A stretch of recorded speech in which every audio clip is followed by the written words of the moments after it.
Listen up, Timaru. Hey, on today's show, we have a local personality that's been a staple of our community for a long, long time. Now, if you've done your shopping at Pak N Save in the last 10 years, you would have seen this man pushing a trolley or 20 towards the entry door at some point.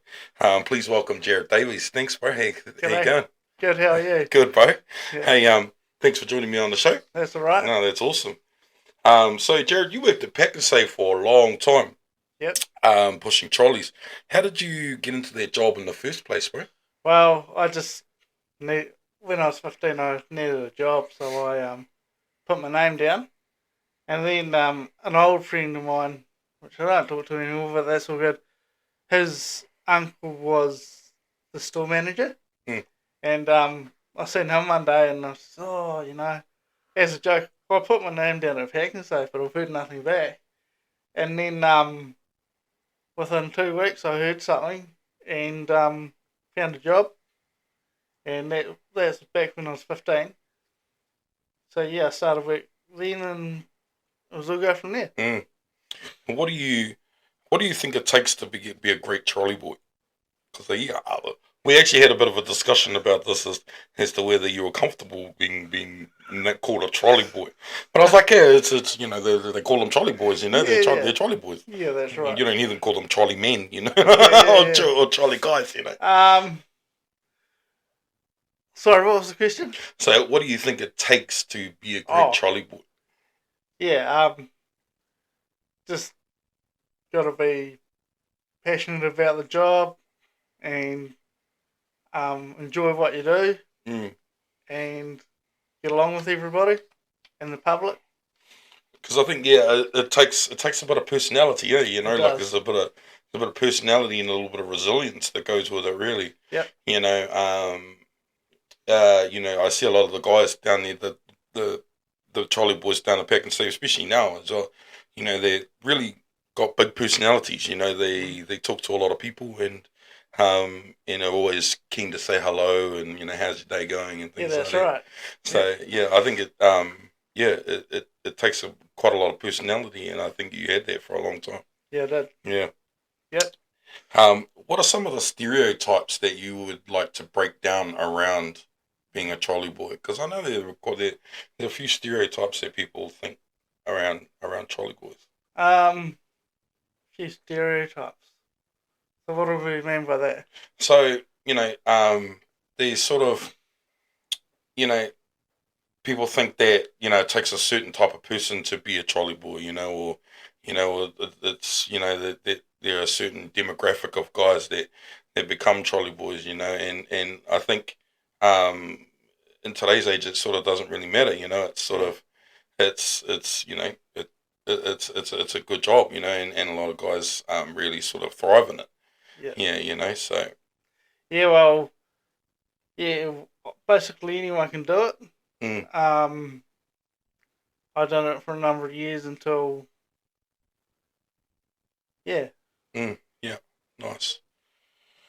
Okay, now without defaming Pak N Save in any way, you must have a good story or two under your belt about working there and pushing trolleys and getting around that car park.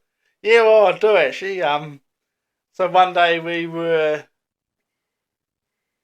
doing our job, and this guy comes out the entry with 2 bags, and we kept an eye on him, and we sort of ran after him for a bit.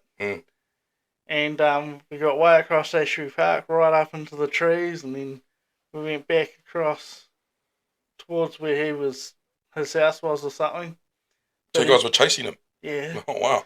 We had the cops on the way, and we had the dog squad on the way as well.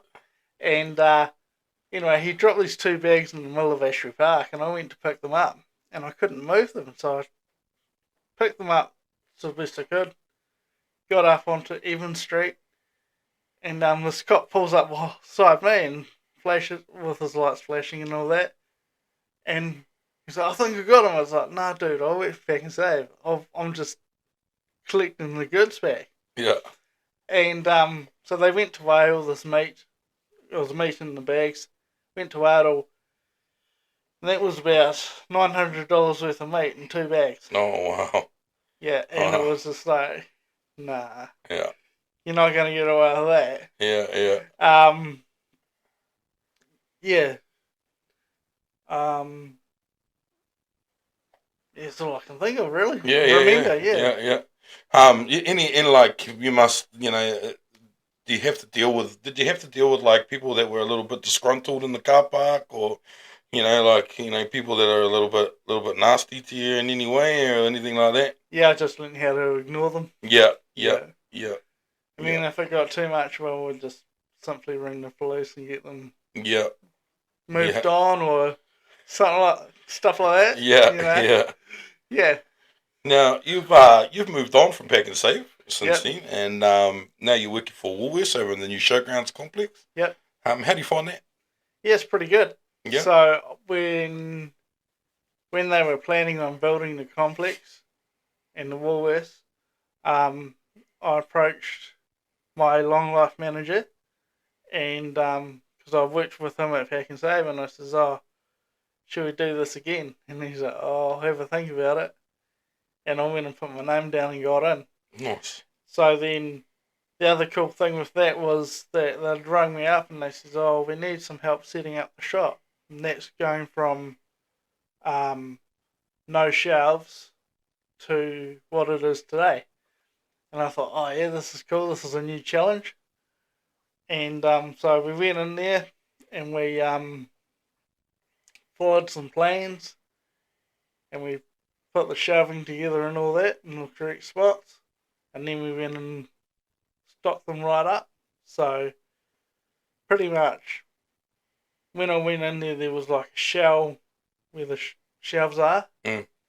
And then, we just built on that. Nice. And then built it up to what it is today. So that was actually, and how did it actually feel being a part of all of that process? Setting up the new store and that. Pretty good. Yeah. And it was something I'd never done before. Mm. And so it was like Christmas because we'd be unwrapping all this new stuff and for the shelving and stuff like that. And it was really good. Like, I'd do it again. Yeah. If I got. And I guess it would help, having someone that's got a bit of experience in that supermarket industry too, to be able to set up a new store like that. Yeah, that's right. Rather than all these corporate people coming in and just setting it up willy nilly. So I think it's actually really well set out too. The new Woolworths. It's actually really cool. Yep. It's really flashing there. It's top dollar. Yeah, that's top right. Dollar. That's right. So do you see any of these new trolley guys that are pushing trolleys around and go, I'll probably do that differently? No, not really. Yeah. But I'm actually glad that I'm sort of moved on a bit from that. Yeah. I do the odd time, very minimal. I get called out to do trolleys at Woolworths, but Yeah. That's very minimal because normally the checkouts have got it covered. Yeah. So, And because you do like a little night fill on at Woolworths. Yep. So that you're obviously starting at 2:00 in the afternoon. You were just saying. Yeah, 2:30. Yeah. So occasionally you get called out to do a bit of trolley work out there. Sometimes. Yeah. Very rarely. Very rarely. I'll probably go out there at Christmas time maybe, but the car park out there at Timaru North is like really easy to empty in a quick amount of time. Oh, okay, yeah. As opposed to Pack and Save. Yeah. Because you see some of those trolley parks too. They're all the way down the other end of the car park. Yeah, that's right. And sometimes I think, man, pushing trolleys all the way from down there too. It's gotta be a mission. Yeah. Yeah. Well, because we were in Wanganui where I come from. Yep. And there's a guy there. His name's Rodney, and he has pushed trolleys in Wanganui for as long as I can remember. Oh, wow. And he is still there pushing trolleys. Wow. And he's just like, it's he works. It's obviously Countdown or Woolworths or whatever it is in the mall sort of thing in Wanganui. Yep. And he's just that personality. You know, Yeah, like yeah. everybody knows Rodney. Yeah, Everybody talks to him, you know, and Yeah. everyone says hello to him. And like I said, you know, I think that just comes part and parcel of being that trolley, you know, that Yeah, that's being right. a trolley boy is, you know, is having that personality that goes with it. You know, and I think a lot of people in Timaru are going to watch this and be like, "Oh, that's Jarred." It's Jarred. Yeah, It's it's Jarred. Yeah. Yeah. Trolley. How do you get into that sort of side hustle?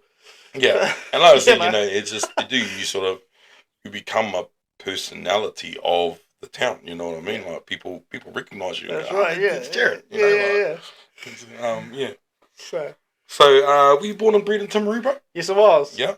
Yep. Yeah. Born in 1986, and I'm still here now. Still here now. Well, actually, there's a wee side tussle on this. When I was born, I was actually, I actually died for like 55 minutes. Oh wow. So the doctors had to really work on me. Mm. And this is when you were born. This was when I was born. Wow. The rope. The cord was around my neck 3 times or something like that. Oh, okay. Yep. So out of that came a blind eye and a limp. So I'm blind in my left eye and I've got a bit of a limp. Oh, okay. Yeah. And that's all part of it. Yeah. But yeah, no, I'm here now, alive and kicking, you know. Yeah. Yeah. Oh, so you're actually blind in one eye? Yeah, I'm blind in my left eye. In your left eye? Okay. Yeah. Okay. And I've got a fully detached retina in that one. Oh, wow. And everyone's like, oh, like the eye doctor, the specialist is like, the specialist or one of them are like, oh, let's look at that eye. It's like, what's the point? You're not going to fix it. Yeah. If you're going to fix it, yeah, look at it. But if you're not going to fix it, don't look at it. Yeah, there's no point in looking at it. Yeah. No, there's not. How do you find that driving? I'm actually used to it now. Yeah. Yeah. For a start, I had the odd accident, but hey. You know. Yeah. But I'm really used to it now, eh? Like, what I do is I line the car up. So I don't hug the centre line, but I leave a gap between the centre line and the car. And then sort of predict where... Yeah. You know, I make it work. I make it work. Yeah. But I gather when your driving journey first started, it was a little bit of discrepancy. Yeah. Yeah, that's right. Yeah. So and you so are you Boys High boy? No, Mountain View. Mountain View. Okay. Yeah, and we've seen a little promo, a little bit of a video that you did back then. Yep. So what was that all about? Well, my friend started recording random stuff, and so without me knowing, he was recording me as well. Mm.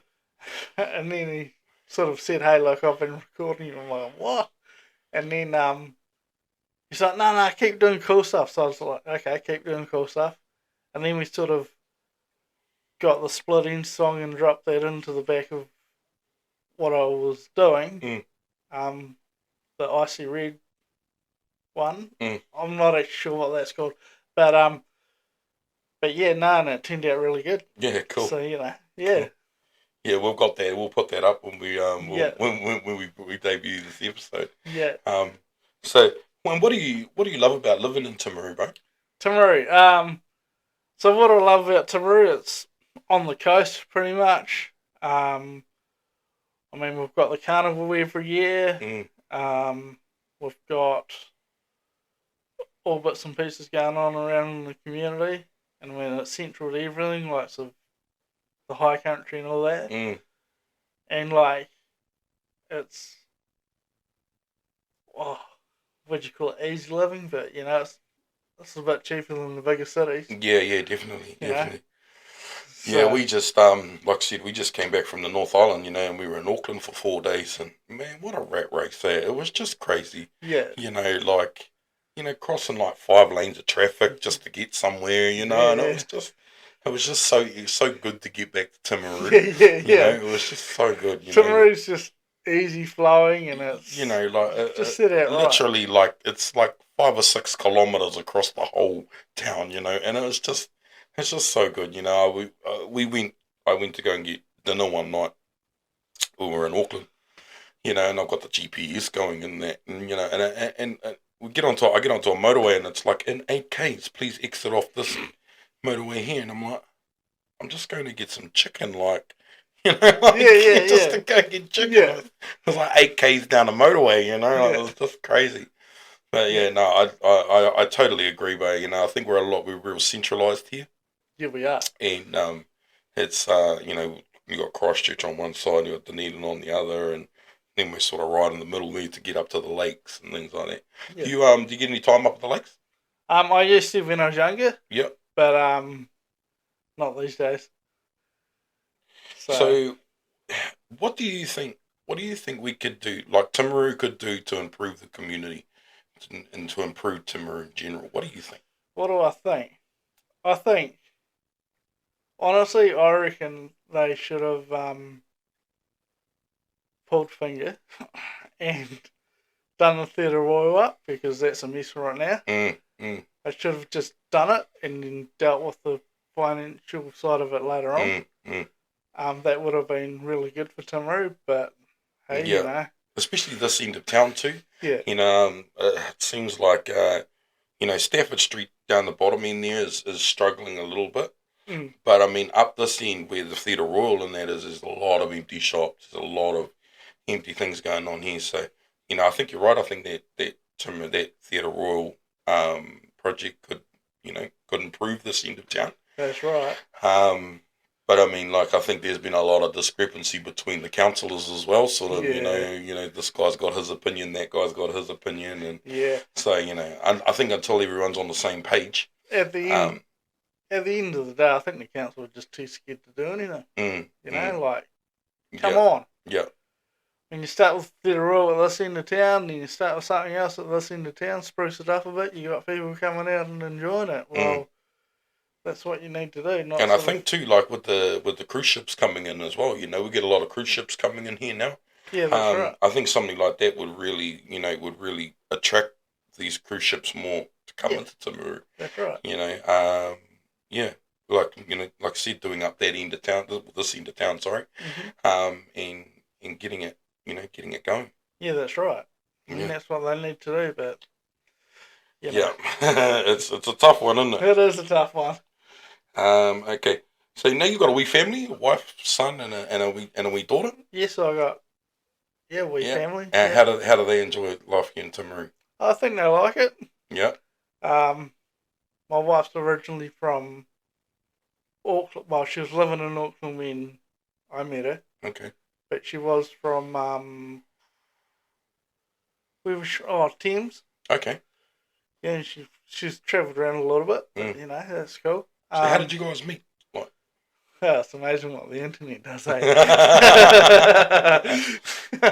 Yeah. So you guys met on the internet? Pretty much. Ah, cool. Yeah.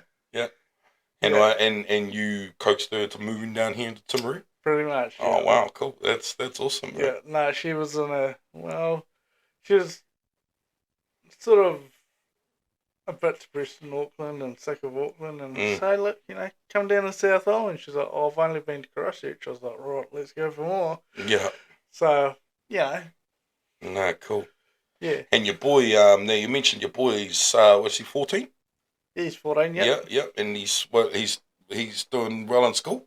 He's doing good in school, yeah. Yeah. He does taekwondo as well. Nice. Yeah. So, how's he going with that? He's really good. He's blue tip. Oh, nice. So hopefully in the next grading he'll get his blue belt. And he's up at Mountain View as well? Yep. Oh, yeah, cool. He's enjoying that? He wanted to follow in Dad's footsteps, eh? Oh, cool. Fair enough. Yeah, no, cool. Yeah. And you mentioned that he got himself a wee job. Yeah, he got himself a wee job. He went round to the fish and chip shop one day and they said to him, hey, look, we're looking for someone to help us out in the weekends and stuff. So he turned around and he's like, right, sweet, I'll get back to you. And so he come and asked us, and we're like, oh, yeah, cool, you know. He went back that day and said, yeah, when do we start? And they were like, oh, you're going to do it? It's like, yeah. So, you know. That's cool, that's cool. It's good to have a son that sort of knows, hey, look, it's better to get into the workforce and make some money rather than not being rude to beneficiaries or anything, but just, you know. Yeah. And does he have any sort of aspirations to go on and study or anything like that? Yeah, he does. He wanted to be an agricultural scientist. Oh, cool. Wow. Yeah. But I think he's since changed his mind from that. Yeah. And thought about doing something else, but I've forgotten what it was. Yeah. Yeah. No, I think in that age group, obviously I've got a 14-year-old as well. Mm-hmm. And he, my 14-year-old is very, he's the same. He likes to change his mind as to what he wants to do. So first it was he wanted to be a museum curator. Yeah. And now he wants to be an NBA star. And the other day he was talking about planning films as well. He wants to talk about making films and making movies. He also wanted to be a musician. So cool. He's Yeah.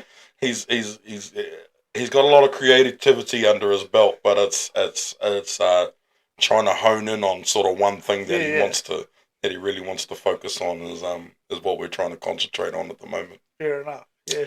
But yeah, no, I think you're right in that sort of age gap when they're in that 14, 15-year-old sort of age gap. They're sort of really sort of just trying to figure it out. Trying to figure out what they want to do. Okay, so when we had our first meeting, bro, you mentioned that you had a wee bit of trouble with your mental health. Yeah, I did. Okay. How have you managed to deal with that?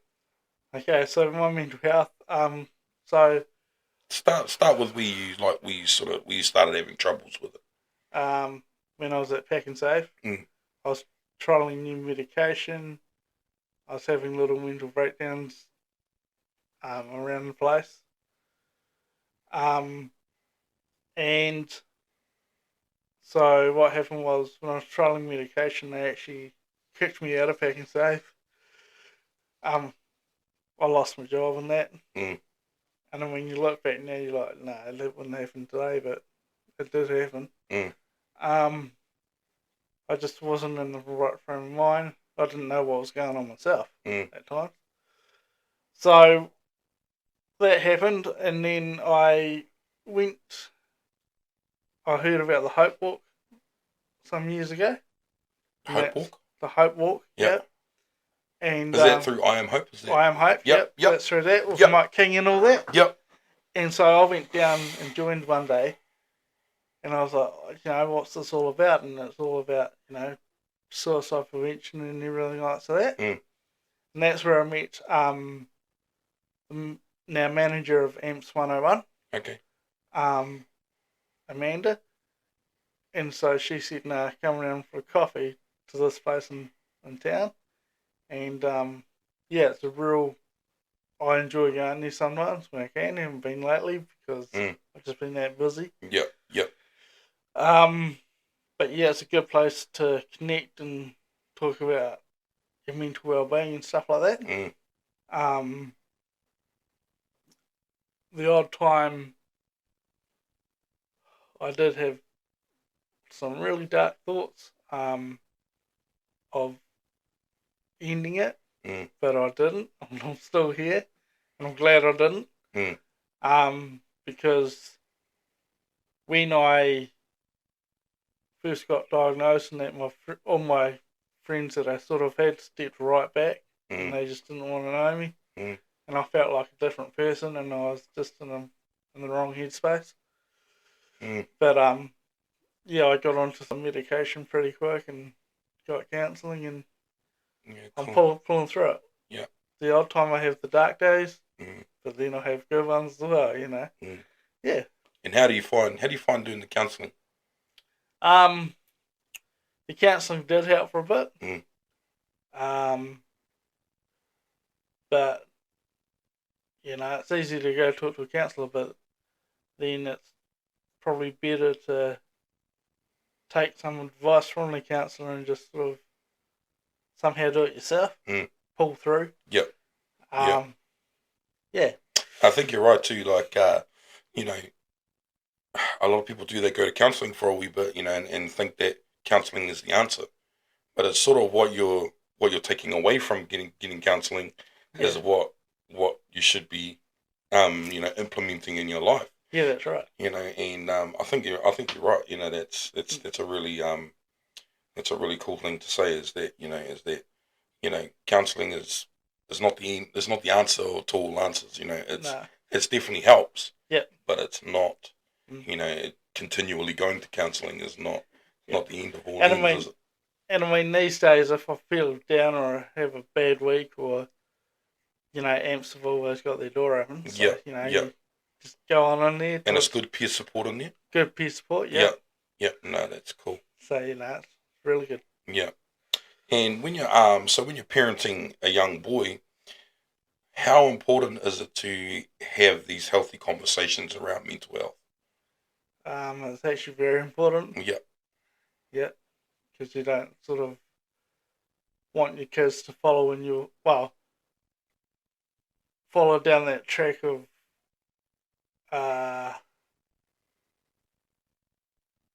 you want to make them aware of the mental health, but you don't want them to sort of follow down the track and get all depressed as well. Yeah. So you've got to keep it like sort of really positive. Yeah. And you maintain these conversations with your boy? I try to. Yeah, that's cool. Yeah. That's cool. And he's quite open having conversations with you? Sometimes. Yeah, sometimes. Yeah. Typical 14-year-old. Yeah, that's right. Yeah. So do you have any advice for anyone that is getting into that to the supermarket industry? Well, okay, so if you're going to get into the supermarket industry, just go and put your name down. Most of it's online. I know Woolworths, most of it's online. Pak N Save, I think they still have to do the old paper trail. But the difference between Pak N Save and Woolworths is a co-op. So like you don't have owner operators, whereas Pak N Save is owner operated. So the guy at the top's always going to have the final say. The final say. Yeah. He's got all the big bucks. Yeah. I mean, it's a long road. Go from floor boy or grocery assistant to owner operator. And but yeah. Yeah. Like I tried it once. I'm not going back to try that again. Yeah. Hey, listen, Jarred. We've talked about some pretty sensitive subjects here today. Yeah. I just want to thank you for doing that. It's not easy sometimes to come in and talk about your mental health and talk about some of those sensitive subjects that we've just discussed. So I thank you for doing that, bro. That's really cool. Right. Yeah. That's cool.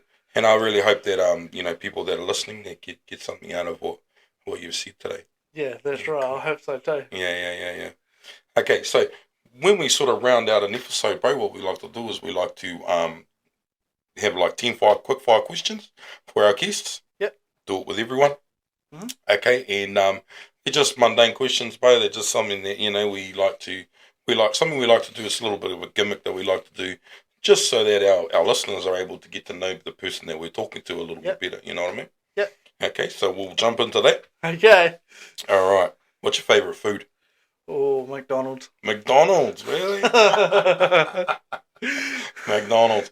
Hey, I've got a sweet spot for McDonald's as well. As you can see. There's nothing like a Big Mac. Big Mac's good. Nothing like a Big Mac. How do you like to wind down after a long day at work? So what I do is I just go home, watch a bit of TV. Yep. And then sort of not doze off on the couch, but I just watch a few shows on in the middle of the night. What are you binge watching at the moment? Nothing really. Nothing really? No. You don't like any of the online? Any online shows that you're watching? No. Nah, I'm not really a binge watcher like that. Okay. Yeah. Okay. Is your bed made right now? Probably not. Probably not. That's alright, bro. Mine isn't either. What is your favourite part of your job? Seeing the customers, helping the customers out. Yeah. And making the shop look good for the next day. Yeah, cool. Yeah. Because like I said to you, bro, that is a cool shop. It is very flash in there. Remember when we sort of first went in there and did some shopping, it was like, wow, this is a little bit overwhelming. It's quite flash in here. I was a bit overwhelmed on the first day seeing everyone in there. I was just like, And I mean, initially when you walk into it's very It's very nice. It's really nice in there. Do you make New Year's resolutions? Sometimes. Sometimes. Yeah. What's one you've made recently? I haven't actually made any. Haven't you made any recently? No, not this year. Do you have a bucket list, and what's one thing on it? One thing on it is probably go to Sydney with the kids at some point. Oh, nice. Yeah. Go have a look around. Yeah, cool. Yeah, have you been to Australia? Yeah, I've been to Aussie about 6 times. Oh, yeah. Yeah. But never taken the kids over? Oh, I've taken Jackson. Okay. But all the rest of the times were either... Well, me and Jane went once, and then the others times I went either by myself or with my family. Yeah. Because the wee one's just wee, and she said she's only... How old is she? She's 4. 4, yeah. Okay. So, they'll be... After school next year. After school next year. So she's in kindy at the moment? Yeah, she's at daycare at the moment. Oh, yeah. She's loving it, so, you know. Yeah. And what school is she planning on going to? Ocean View. Ocean View? Oh, yeah. Cool. Yeah. Oh, because you guys live up that way? Yeah. Yeah. We live up that way. Oh, yeah. Cool. What motivates you the most? What motivates me? What gets you out of bed in the morning, bro? Or in the afternoon sometimes? The thought of going to work. Yep. The thought of spending time with my family and stuff like that. Yep. You know, that motivates me. Yeah, kids. Yeah. Life. What is your go-to snack? Oh, my go-to snack. Probably like chips. Yeah, chips are good. Yeah. Chips are good. Are you a Kettles or Bluebird? Oh, Bluebird. Bluebird. What flavour? I'll go for rations any day. Oh, rations all day. Oh, you're right. Yeah. Yep, you're right. Yeah. We were actually, I saw a Facebook post not that long ago about Biggins. Do you remember Biggins? Oh, yeah, back in the day. Yeah, big Biggins. You know, they used to be a good chip too. Baby was a good chip. Yeah. What is your favourite work memory? Favourite work memory? Well, when I was at Pak N Save, I said to the boss, when we were chasing that guy about the meat, I says, what are we going to do? There's a main road in front of us. He's like, just run. And I was like, what? Are we not going to stop the traffic? Nah, just go for it, eh? We need our meat back, you know? We need that meat back. So we just ran, and I was like, this could be life or death right here. You know? If the CEO of Woolworths asked you for advice, what would you say? Oh, it's a tricky one. That is a tricky one. You don't lose his job. I don't want to lose my job. Yeah. Without defaming Woolworths and No. I don't know, work smarter. Yeah. And harder. Yeah. And just try your best. Yeah. Cool. Right. That was question 10. I've got a bonus one for you though. A bonus question. A bonus question. In your time pushing trolleys. Yeah. Now you must have counted. How many trolleys could you push in one go? In one go? Like at its maximum. 15. 15. Wow. Yeah. And that's pushing them. Yeah. Yeah. That's 15 by myself. And then when we had one of the grocery managers there at the time, we done 30. Wow. At one time. So at one time? Yeah. I mean, anything above 12 is dangerous, but you know. Yeah. You just got to do it sometimes. You got to do it sometimes just to get them in there. Yeah. Especially like you say too, around Christmas time, it must be hectic, man. It is, keeping those trolleys turned over all the time. It is. Yeah. You know, it's on the go all the time, eh? Yeah. So. How do you find your current job through Christmas at the moment? Like, is it? Yeah, it's not too bad. Yeah. I think last Christmas was it wasn't too busy. It was just steady. Yeah. You know, it's a good steady shop. Because we're hopeless. Yeah. Like we're the kind of people that, you know, 24th of December, we're in there doing shopping like Yeah. every other dope-witted person that is, Yeah. you know, like leaves it to the last minute, you know what Yeah. I mean? And it's just it's like the busiest day of the year. It is, eh? It's the It's just busiest crazy. day of the year, and it's Yeah. like, oh man. Yeah. And then everyone wants cream, and it's like, well, Yeah, yeah. Yeah. You could have got it 3 days before, but Yeah, no, that's right. everyone chooses to get it on the on 24th the of day, December. yeah. That's right. And then they shop right up till 9 o'clock, or even try and shop after 9. It's like, guys, Yeah, you know. yeah. Have you worked at a Christmas Eve any time? Yeah, I have. Now you must have seen some sights, people coming through and buying like real late at night. Like, Yeah, alcohol and stuff like that, you Yeah. know, just for the next day. And then, so 9 times out of 10, we run out of cream for that whole day. yeah. So you got any cream? No, we've sold it all. Yeah, What do you mean? I was like, well, it's the day before Christmas. yeah, that's right. Yeah, You that's know? right. And what cracks me up too is that like people come in and then just like they're mad rush for alcohol. You know, like it's like you didn't have the week before to get your alcohol. That's right. No. We've got to come in on Christmas Eve and try and cram it in on the last minute. Yeah, that's right. And I mean, they've got 50 odd weeks before Christmas That's right. to sort all this out. Yeah, that's right. Yeah. And what are your plans for Christmas this year, bro? This year, I'm going to hang out with my brother, by the sound of it. I think he's going to come down from Auckland, Oh, nice. so that's going to be good. Yeah, just chill out with the family. Cool. Work a little bit too. Yeah. So, you know. Nice. Hey, Jarred, it's been an awesome, bro, and it's been really great to have you in. Yep. And thanks for coming on the podcast, bro. It's Yeah, been a good convo. That's all right. Yeah, anytime. And like I said, you know, I think once this episode goes up, people will be like, "Hey, that's Jarred." Like, remember That's Jarred? right. Yeah. Yeah, no. Yeah. So thanks for coming in, bro, and it's been awesome. Yeah, no, thank you for your time. All good, bro. Okay.